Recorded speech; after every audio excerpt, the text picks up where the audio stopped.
देखें ग्रामीण news YouTube पर, सब्सक्राइब करें और बेल आइकन दबाएं। नमस्ते।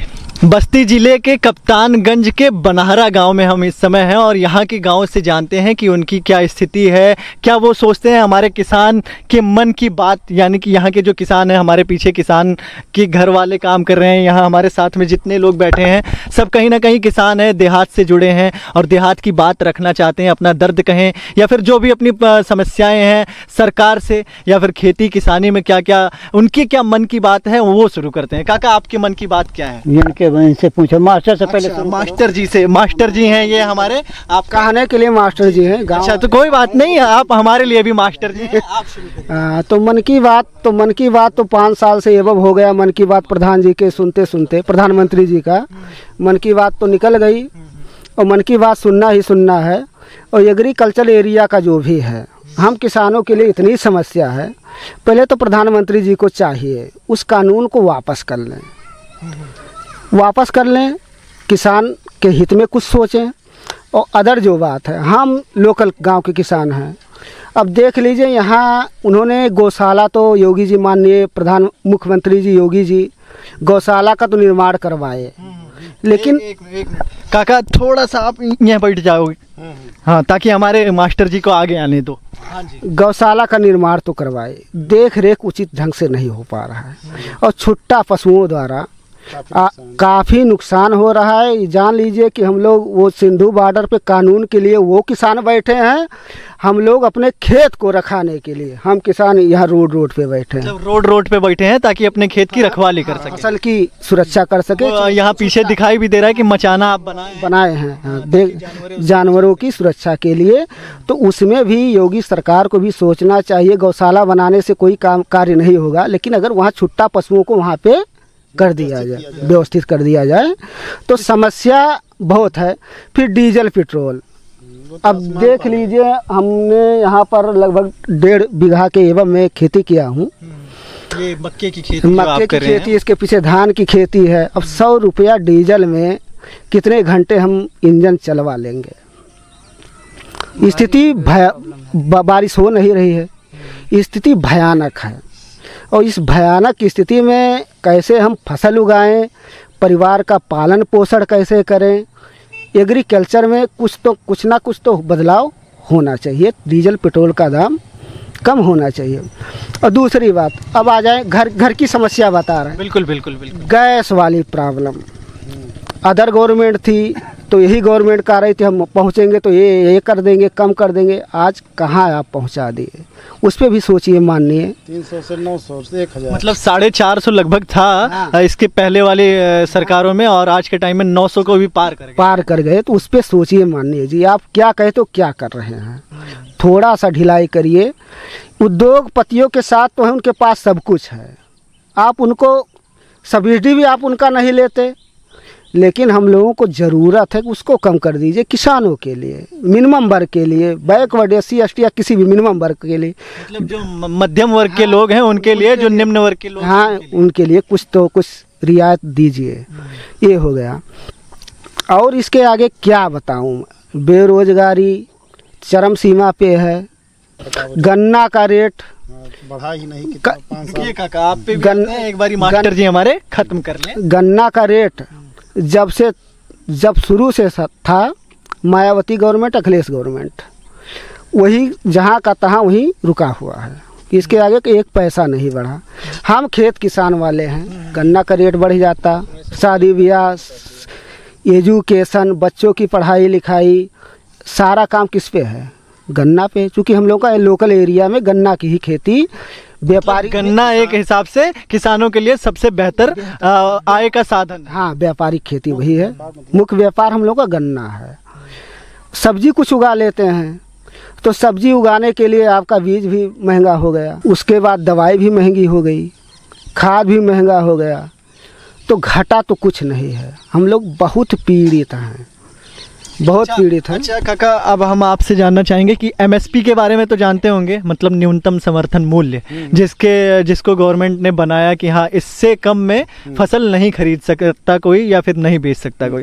तो आपको क्या लगता है कि उस हिसाब से आपको यहाँ पर जो भी आते हैं खरीदने के लिए, गल्ला लेने के लिए, वो सब उस हिसाब से चलता है? गल्ले का क्या रेट है? गेहूँ 14 रुपये चल रहा है। मतलब कोई जो मेन मंडी है उसकी, वो पता लगता है कि वहाँ लेके जाओ तो कोई लेने ही वाला नहीं है वहाँ पे, तो किसानों को मजबूर होके अपना इधर उधर गल्ला बेचना पड़ता है। वो आधे तीसरे पौने में जाता है, तो उससे बादे नुकसान का फ़ायदा तो कुछ नहीं हो रहा है। वही हाल धान का है, मतलब मेहनत इतना ज़्यादा करो और पता लगता है पैदा भी करो किसी तरह से और उसका रेट कुछ है ये नहीं है। गन्ना का वही हाल है कि मतलब परिश्रम इतना करो, पैदा कुछ नहीं हो रहा है, मतलब मिल रहा है, तो मिला के रेट बहुत गड़बड़ है। मतलब किसानों के लिए काफ़ी सारे परेशानियां हैं कि अगर गोवंश से छूट जाए तो खाद पानी और सिंचाई की समस्या। जी जी जी, बिल्कुल बिल्कुल, हर तरह से। लाइट की क्या स्थिति है? लाइट सही नहीं है। लाइट आती है तो कोई उसका मतलब टाइम टेबल नहीं है, आई तो आई, नहीं आई तो नहीं आई। 24 घंटे में लगभग 12 घंटे। एक मिनट, हाँ जी आपके पास, आप बताइए। 24 घंटे में लाइट कम से कम 12 घंटे मिल रही है, 10 घंटे 12 घंटे, जबकि योगी जी कहते हैं कि 18 घंटे लाइट नहीं दे रहे हैं। अच्छा, इसके अलावा आपको क्या लगता है? आप हमारे यहाँ आइडल पे हैं, जैसे आप फ़ोन मिलाओ तो फ़ोन ही नहीं उठाते हैं, और उसके बाद कहेंगे तो यहाँ फॉल्ट है वहाँ फॉल्ट है, लेकिन लाइट मतलब फॉल्ट कहीं नहीं रहेगा लेकिन लाइट नहीं आएगी। और फ़ोन कर, और तार जो है आज से 50 साल पुराना तार है, इधर उधर जर्जर तार हैं, टूट जाते हैं, उसको रिपेयरमेंट के जो पैसे आते हैं वो सब विभाग के लोग खा लेते हैं। मतलब फॉल्ट आए दिन आता रहता है लाइट में? हाँ, महीने में कम से कम 10 बार तो आता है फॉल्ट ही। और उसे ठीक कौन करवाता है? ठीक हम लोग करवाते हैं भाई, हम लोग का फसल गड़बड़ होता है, कनेक्शन है हम लोग का, सिंचाई देते हैं तो हम लोग अपना पैसा दे करके उसको दुरुस्त कराते हैं। मतलब ग्रामीणों पे ये समस्या है कि लाइट नहीं आ रही तो उसे पैसा चंदा लगाएं गांव से 10-10, 20-20 रुपए। हम लोग जो 4-6 लोग गांव के हैं कनेक्शनधारी, 10 लोग, वो सब अपना पैसा लगाकर उसको सही करवाते हैं तो लाइट सही होती है। फ़ोन करो तो वो लोग फ़ोन नहीं उठाते हैं, कोई जवाब नहीं। और प्राइवेट के जो कर्मचारी हैं उनको जब पैसा देते हैं हम लोग तो वो काम करते हैं। ये सारी समस्याएं हैं कि खंभे पे चढ़ाने के लिए भी घर से चंदा लगाना पड़ता है तब लाइट ठीक होती है। इसके अलावा पिछले 4 साल हो गए योगी जी को शासन करते हुए यहाँ पर उत्तर प्रदेश में, और केंद्र में जैसे कि मोदी जी हैं, मोदी जी और योगी जी। मोदी जी कहते थे कि जब डबल इंजन की सरकार हमें मिलेगी तो हम दुगना रफ्तार से विकास करेंगे, यानी कि केंद्र में और राज्य में, दोनों में। तो आपको क्या लगता है कि डबल इंजन सरकार उस हिसाब से चल रही है? नहीं डबल बैक कैसा चल रहा है? आप बताएं। डबल बैक इंजन दोनों फेल। हाँ, आप बता रहे थे। डबल इंजन बैक हो गया है उनका। हाँ, आप बताइए। योगी और मोदी जी का डबल इंजन जो है वो बैक हो गया है। वो जो आगे बढ़ाने की बात कर रहे थे वो बैक चलने लगा है। जैसे वो बैठे नोटबंदी लगा दिए, नोटबंदी लगा दिया, उसमें जनता परेशान होकर एकदम चूर हो गई। बहुत जनता, सारी जनता मर गई। जो मतलब बुजुर्ग जनता थी लाइन में खड़े होते होते मर गए, उनका कोई मतलब नहीं हुआ। उसके बाद जीएसटी लगा दिए, उसके बाद एनआरसी लागू कर दिए, उसमें उतना जनता दिल्ली वहाँ क्या शाहीन बाग में बैठी, वहाँ कितनी जनता मर गई, और उसके बाद वहाँ भी कुछ नहीं हुआ, कोई निष्कर्ष नहीं निकला। उसके बाद आ गया कोरोना। अब कोरोना के चलते हुए अब जब मोदी जी चाह रहे हैं, जब कोरोना आ रहा है और जब मोदी जी चाह रहे हैं कोरोना जा रहा है। 3 महीने कोरोना बंद हो गया और जैसे व्यवस्था थोड़ी सी मतलब सही होती है, उसके बाद फिर कोरोना तीसरी लहर, दूसरी लहर। वैक्सीन लगवा रहे हैं, कोई वैक्सीन काम कर रहा है, कोई वैक्सीन नहीं काम कर रहा है। अच्छा, यहाँ ऐसी कोई धारणा वगैरह है कि वैक्सीन लगवाने से इंसान मर जाएगा या फिर कुछ? ऐसी कोई बात नहीं है, ऐसी कोई बात नहीं। हमारे यहाँ वैक्सीन लगवाने से ऐसी कोई बात नहीं। वैक्सीन लगवा रहे हैं लोग, लगवा चुके हैं वैक्सीन, और वैक्सीन लगवाने से कोई ऐसी दिक्कत नहीं। हल्का फुल्का बुखार होता है, फिर वैसी कोई बात नहीं है। वैक्सीन तो अच्छी चीज़ है। अगर जो कोरोना है तो वैक्सीन लगवाना तो अच्छी बात है। वैक्सीन क्या लगता है, कोरोना है या नहीं? हमको तो लगता है। अच्छा, ये सब छोड़िए, चलिए कोरोना को दरकिनार करते हैं। आप बेरोजगारी पे बात करते हैं। मतलब बेरोजगारी तो इतनी बढ़ गई है, इतनी बढ़ गई है कि हम क्या बताएं। बेरोजगारी छोड़िए तो शिक्षा, पहले शिक्षा पे आप जाइए। जनता चाहती है कि पहले अपनी मतलब जो सरकार है अपना शिक्षा आगे बढ़े। शिक्षा कैसे आगे बढ़ेगा? जो इतने 2-4 साल के बच्चे हैं, कॉलेज जाते थे, मतलब स्कूल जाते थे पढ़ने, अब जब शुरू से वो नहीं पढ़ पा रहे हैं, 4 साल के बच्चे हैं, 5 साल के बच्चे हैं, जब 3-4 साल वो नहीं पढ़ेंगे, कॉलेज मतलब नहीं पढ़ना उनको नहीं आएगा, तो फिर वो बड़े होकर क्या पढ़ पाएंगे?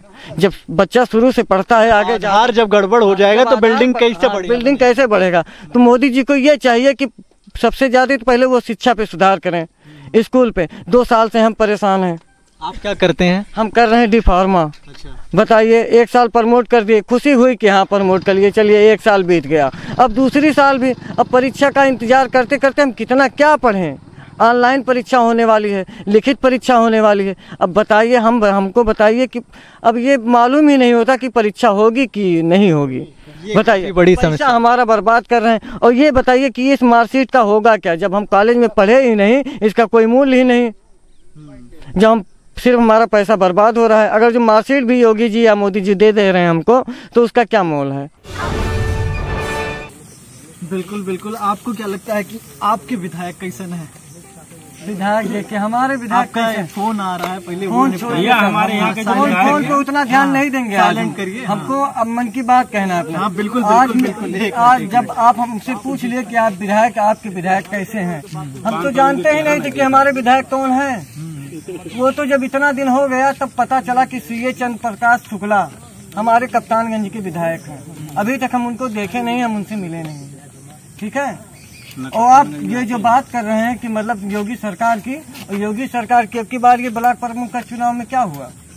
बस जो भाजपा के मतलब प्रतिनिधि थे वही, बस उन्हीं तानाशाही सरकार जैसे अंग्रेज कर रहे थे वैसे ये कर रहे हैं। जिसको चाह रहे हैं उसको अपना बना रहे हैं। बस यही है। ये सारी समस्या, बहुत समस्या है। इतनी समस्या आ गई है इन लोग, ये मोदी जी और योगी जी के आने से इतनी समस्या आ गई है यूपी में कि हम क्या बताएं, पूरी जनता परेशान हो चुकी है। जिए कि मरे कि क्या करें। इतनी खुशी मना रहे हैं आपके बोलने से नहीं सर, हम बता रहे हैं कि मतलब ये सच्चाई है कि इतने परेशान हो गए हैं। उनके दिल की खुशी इसलिए निकल रही है कि आप उनकी मन की बात जनता तक पहुंचा रहे हैं। मतलब योगी मोदी जी और जो बाकी मतलब बैठे हैं ऊपर तक, उनके पास पहुंचा रहे हैं, इसलिए वो मतलब खुश हो रहे हैं। ये नहीं खुश रहे कि हम बोल रहे हैं, ये इसलिए खुश हो रहे हैं कि ये बात मतलब जा रही है ऊपर। मतलब आप रख रहे हैं? हाँ, हम रख रहे हैं कि मतलब वो आगे बात जा रही है। बिल्कुल बिल्कुल। और अच्छी बात है कि आप रखें और हमेशा रखें। और जनसंख्या वृद्धि के बारे में हम बात करेंगे, जो ये अब लगा दिए हैं योगी जी मोदी जी, मतलब अधिक या मतलब नौकरी नहीं मिलेगी। उनके पास तो 2 मिनट रुकिए, अभी आपके पास आएंगे तो आप भाग जाएंगे। नहीं भागेंगे नहीं। ये बताइए, हमके पास योगी जी मोदी जी के पास तो मतलब संतान है नहीं, तो वो संतान की कदर क्या जाने, कि मतलब कि वो होते क्या है, उनका प्यार क्या जाने। अच्छा ये बताइए, 2 बच्चे हो गए किसी के, बाई चांस कोई दुर्घटना हो गई, बच्चे नहीं रहे, बताइए माँ बाप क्या करेंगे? अच्छा, आपके हिसाब से कितने बच्चे अच्छे होते हैं? मतलब बच्चे अच्छे होते हैं मतलब कितने 2, 4, 6? कम से कम 3-4 होने चाहिए। मतलब आपके हिसाब से 3 से 4 बच्चे? हाँ, 4 होने, 2 बेटे होने चाहिए, 1 बेटी। बेटी तो जरूर 1 होनी चाहिए। तो अगर पहली बेटी हो जाए तो बेटे की फिर जरूरत ना रहे? क्यों नहीं जरूरत है?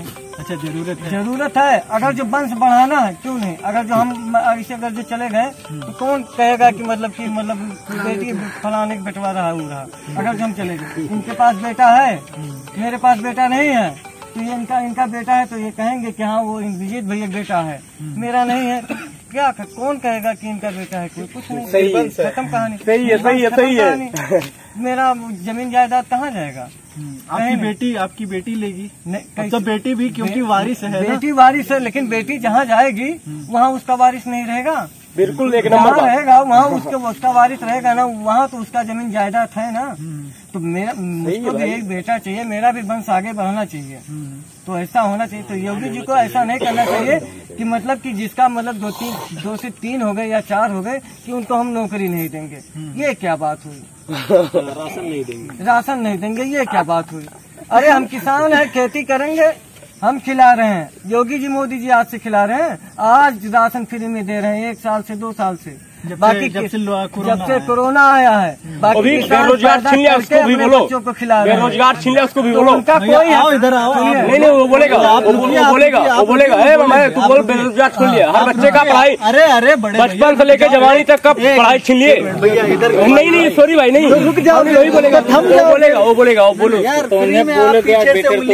नहीं बेटा वो बोले जो उनकी बच्चे की पढ़ाई लिखाई नुकसान मतलब वो किसी को मना कर सके, उनका कोई हक नहीं बनता। अगर जो वो पूरे परिवार का अगर जो ठेका ले, तब उनका हक बनता है कि हाँ कि हम उनके ठेकेदार हैं, हम वो इतना लड़का पैदा करें, वो इतने बच्चे। भैया आप इधर आओ ना, इधर बोलो। नो यार तो बोल रहा है, वो मेरा मामा है। वो बोल रहे हैं, रुकिए ना आप। नहीं दे रहे हैं वो सब छोड़िए, अभी हमको बेरोजगारी भत्ता वत्ता नहीं मालूम, लेकिन हम जनसंख्या नियंत्रण पर कोरोना में इसकी क्या जरूरत थी? पहले आप ये बताइए, कोरोना में इसकी क्या जरूरत? कोरोना में तो इतने लोग वैसे ही मर गए कोरोना से। कोई कोरोना से मर गया, कोई यहाँ सुनाई पड़ा कि किसी की किडनी निकाल लिया अस्पताल में, किसी की क्या हो गया, ऑक्सीजन से मौत हो गई। मोदी जी ऑक्सीजन लाने वाले थे, ऑक्सीजन का तो पता ही नहीं चला, कोरोना ही चला गया। अब तीसरी लहर आने वाली है, जब चुनाव आएगा 2022 में तीसरी लहर आ जाएगी। तो भैया कुल मिलाकर के ये सारी समस्याएं हैं, परेशानियां हैं, और ये है जो है यहाँ पर जो जितने भी मौजूद है वो सब किसानों की मन की बात है। और आपके मन की क्या बात है आप हमारे कमेंट बॉक्स में जरूर लिखें।